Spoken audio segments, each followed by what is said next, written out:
What is goody, everybody? Happy Saturday. Today at 1 p.m., we played against the Brooklyn Nets. It was a pretty exciting matchup. It was neck to neck battle, and then the fourth quarter, we just blundered and we just pretty much took the loss. Clippers had some sloppy plays. Defense was not not in terms of the likings. It was like you got lots of role players they were popping off, especially Seth Curry.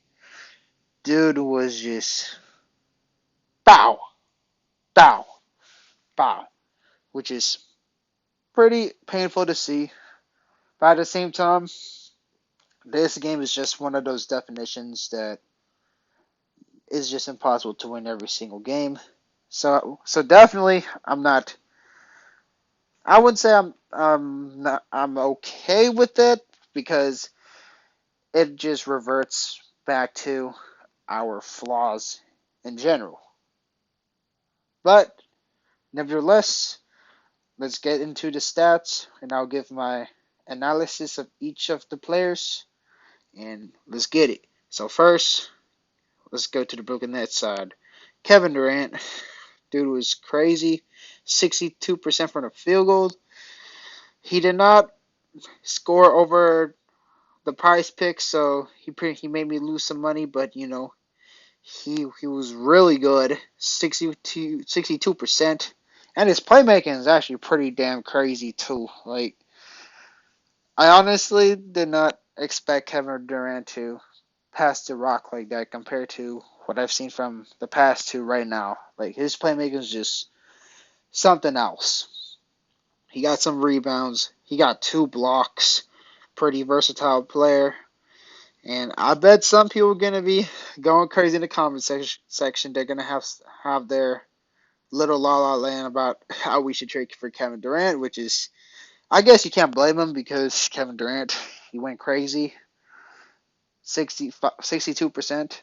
That was just, man, dead efficient. Probably one of the best small forwards in history, along with Kawhi Leonard. Personally, I'm still sticking with my claim that Kawhi Leonard's the better player overall than Kevin Durant. But if you like the really twitchy, shifty offense, you would probably go with Kevin Durant. Either way, great players. Now let's get to the next player, Royce O'Neal. Royce O'Neal. He definitely hit some timely shots. His field goal percentage didn't look too good, but he didn't seem to be too much of a liability. He played pretty like good defense, especially had some possessions when he was guarding Paul George, and Paul George, man, I love you, Paul George, but gotta hit those shots, P. Gotta hit those shots. But contributed with 4 rebounds, well, 5 rebounds in total, and got some assists, and just a decent role player. He was always a decent role player, especially when he was with the Jazz. And then Nick Claxton. Nick Claxton, Zubac definitely just went off, but at the same time, Nick Claxton, he definitely held his own better than I would expect. He got like 14 rebounds, that is something I do not see Nick Claxton doing, just considering his slender frame. And he's starting to be able to like move kind of like his handles is pretty good for a big man. Like he can definitely get through the basket and just get a lay, and has a really good soft touch too. Very athletic, and he can definitely switch to like 1 to 5 defender too if you target him in a pick and roll. Um, is he a replacement for Jared Allen? Probably not. Jared Allen was him, but Claxton he could definitely be a decent to good big down down the line in the future. However, Claxton, his free throws was still pretty abysmal, especially against the Celtics. Let's be real, had Claxton just went 50% from the free throw, they would have it would have been a competitive series, but 20% from the free throws, this ain't the 2000s or the 1990s. You cannot get away with that shit right now. You just gotta learn how to shoot your free throws. But nevertheless, he played pretty good for the Nets tonight. Joe Harris getting back to rhythm, so he didn't do too much of a production. 2 for 6. He did make some threes, so 40%. But he was, not too significant to comment. He was not like trash, but he was like more of a role player, which is their shooting guard. Edmund Sumner, this dude just somehow went crazy. He turned to Lou Williams or Brandon Jennings against us. He was, especially the first quarter, just getting all the buckets. Crazy. Just crazy. Seth Curry, oh, this guy was painful. This man just 60% from the field, 22 points, 50% from three. Oh no, this guy was just, ugh, he was a pain. He definitely cooked our backcourt, cooked Norman Powell and Reggie Jackson. It was just, painful, painful to see. Man, the Curry genes really run to the family. They're both pretty smooth and everything. Just butter. Cam Thomas, he wasn't too much of a factor. He pretty much couldn't hit his shots, but it's whatever. Ben Simmons, Jesus goodness, I'm still flabbergasted how the heck he's getting paid so much damn money just to run around the court. I'm not trying to be a jerk here, but man, let's be real. Ben Simmons. It's crazy that some people they wanted to trade for Ben Simmons. Can you imagine if we traded guys like Terrence Mann, Marcus Morris, Luke Kennard, and I don't know, some other really good role players for the Clippers for Ben Simmons? Like the Sixers would benefit so much, and the Clippers would pretty much get nothing in Ben Simmons because Ben Simmons just what? I don't know. Jeez, like this dude gets more fouls than points, which is unbelievable. That was just mind-boggling. All right, Ben Simmons, how much? 4 personal fouls and 2 points. That's crazy. Like Rudy Gobert, he's overpaid as heck. But at least Rudy Gobert, he could get rebounds and stuff. But Simmons, yeah, he gets rebounds and he can pass the rock. But jeez Louise, he's got more fouls than points. That's just mind-boggling to imagine. Like, ugh. Patty Mills. I feel he's one of those really underrated role players. He's definitely the type if you want a quick three, you could give the ball to Patty Mills. I feel like Patty Mills is kind of like the Brooklyn Nets version of a Reggie Jackson to an extent. Not saying they play anything alike. I'm just talking about like if there is a role player that could just spark things up, you could go with Patty Mills. He could be the guy who could just splash some shots for you. And all these other three players, Kessler Edward, a young talent, Day'Ron Sharpe, he was pretty exciting in college, pretty strong, big. And then David Duke Jr., pretty small sample size. Hopefully they get the opportunity. You got to play the young guys, you know what I'm saying? But, I mean,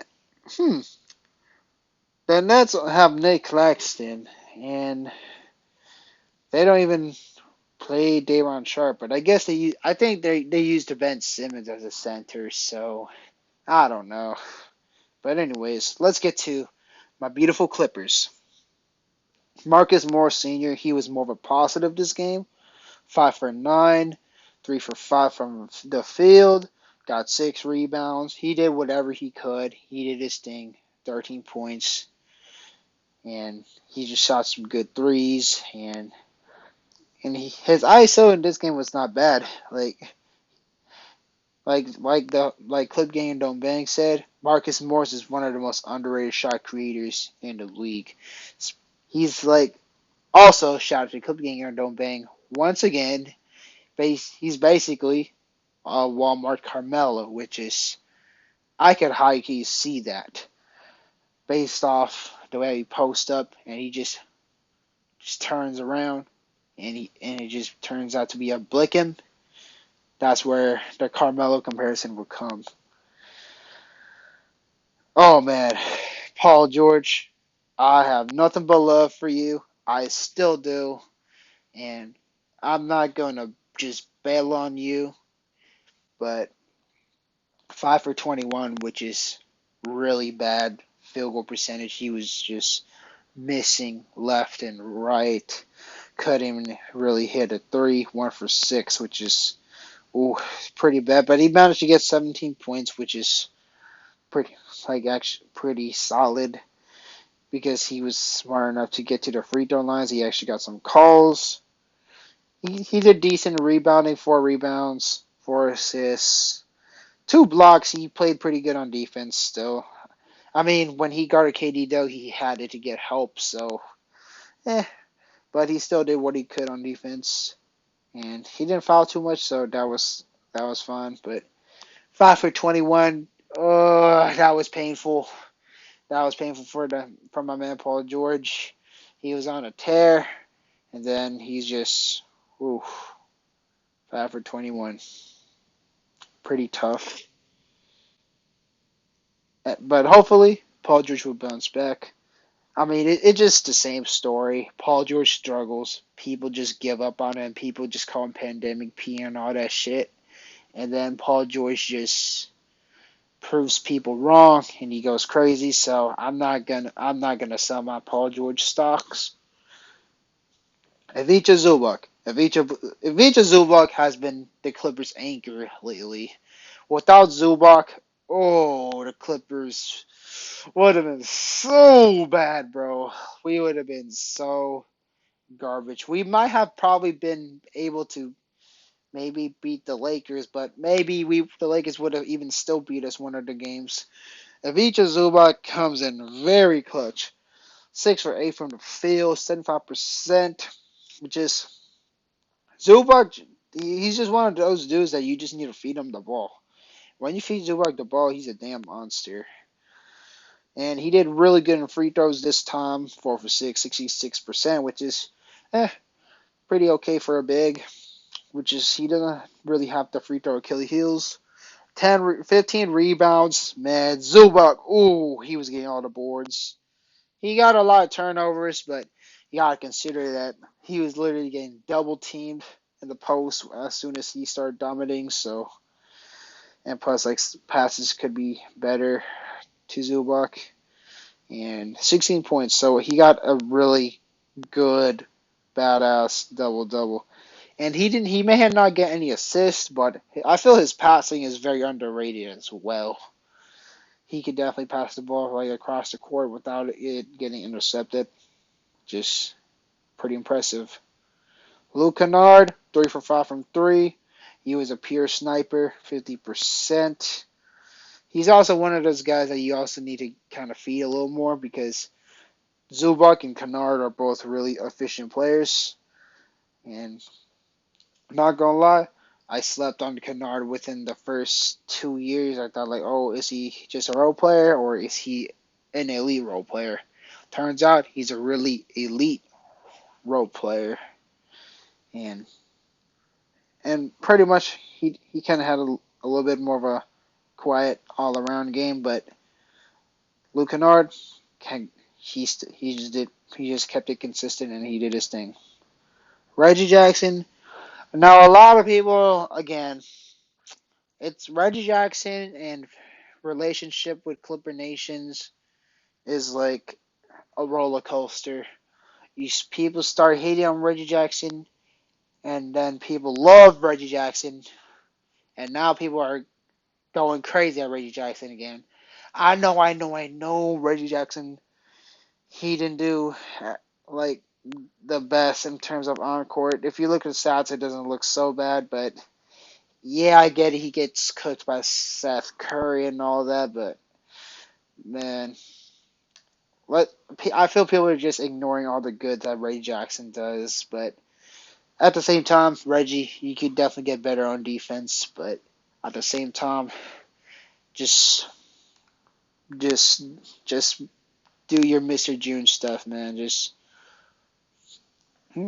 but it's just I don't know, but hopefully he'll bounce back just like with the other games because the last game before the Lakers, I mean when we faced against the Lakers, Reggie actually did pretty okay. He got 14 points, which is that's something that we know Reggie Jackson for. But he did get 6 rebounds and 6 assists, so that's something that we could definitely try to appreciate about Reggie Jackson and and whoever is still supporting Reggie Jackson. I have my utmost respects, and I'm not gonna just try to bash Reggie Jackson. This is not 2021 or 2020 version of me. If it was me last year, I would have probably just kind of been more tunnel vision, but I'm trying to be more objective. So that is that. John Wall, he did pretty good in this game. In the first half, he kind of like just went tunnel vision, gets blocked, and just straight up just go tunnel vision. Didn't really pass the ball, but second half, that's when he started being the actual John Wall, and definitely got some baskets, and he got 6 assists, which is pretty good. And nevertheless, he's a great addition for us. And I'm glad that the Clippers they were patient to get John Wall and they didn't just go out outright and just fucking traded for John Wall. Like imagine if that happened, that would have been a disaster. But Wall, good role player, good backup, and did his thing. Terrence Mann, he had one of the more quieter games. 1 for 5, got some rebounds, 2 assists, but he didn't really turn over the ball. He wasn't bad, but he was just more on the quieter side. And yeah, Terrence Mann did get scored on a lot by Kevin Durant, but at the end of the day, Kevin Durant is like 6'10", while Terrence Mann is 6'5", so it was hard for Terrence Mann to do that. So, and then you got Norman Powell. Norman Powell, he's finally getting his groove, and 6 for 14, which is 40%, that's pretty good. And got 50% from three, made his free throws, and that's good that he's gaining rhythm because that's something that we could definitely use a lot. And then Nick Batum, I'm not gonna lie to you, Nick Batum, it's like I appreciate what he's doing. Like on his defensive end, he's more of a plus. He gets rebounds and he got some good blocks as well too. But offense, he's kind of stone cold a lot of times. Sometimes, honestly, I feel like if we move Nick Batum to more of an Iguodala role, just kind of like have him be more of a mentor rather than the guy who's playing a big amount of minutes, and we give guys like Robert Covington or Musa Diabate minutes, I would be more in favor of that. And because like Batum, he's good all around. Like even when he's not playing, he would be a perfect mentor towards the vets. Really high IQ player. But Batum, he's kind of stone cold on offense. Not gonna lie, which is sometimes Ty need to switch it up at times. Cannot just be too comfortable.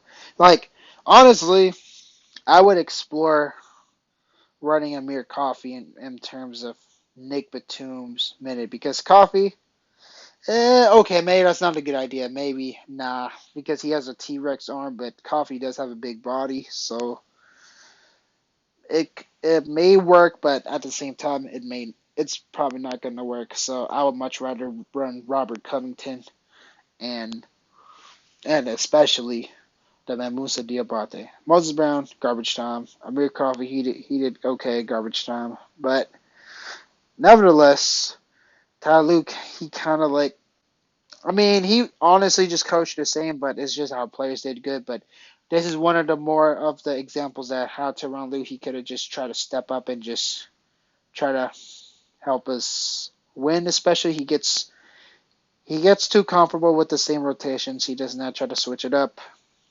As you can see, why on earth Robert Covington is not able to play? Is he fatigued? I don't know, but if he's not fatigued, then he should be playing instead of Nick Batum because he's a better defender than Batum, and he can still bring the offense, and he still has the same defense that Batum has. And question number two, and it's basically I'm tired of kind of asking the same question for the whole entire year is Brandon Boston Jr., if you guys did not know, he dropped 39 points, 70% from the field, and got 4 steals. Why isn't he playing minutes?